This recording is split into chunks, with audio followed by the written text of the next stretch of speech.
இயேசு கிறிஸ்துவை அன்றைக்கு ஜனங்கள் ஏன் பகைத்தார்கள்?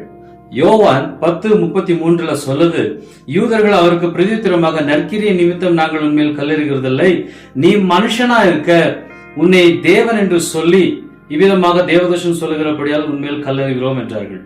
பாருங்க, இயேசு கிறிஸ்துவின் மீது ஏன் கல்லெறிந்தாங்க, ஏன் பகைத்தாங்க அப்படின்னா, இயேசு கிறிஸ்து தன்னை தேவனுடைய குமாரன் என்று சொன்னார். அப்ப இவங்க என்ன சொல்றாங்க, நீர் மனுஷனா இருக்க உன்னை தேவன் என்று சொல்லுகிறாய். அப்ப மனுஷர்கள் அவரை பார்க்கிற விதம் வேறு, இயேசு கிறிஸ்து தன்னை பார்க்கிற விதம் வேறு. பாருங்க, இந்த நேரத்துல உங்களை நான் கேட்கிறேன், நானு மனுஷர்கள் எப்படி உங்களை பாக்குறாங்க அப்படின்னு நீங்க யோசிக்காதீங்க.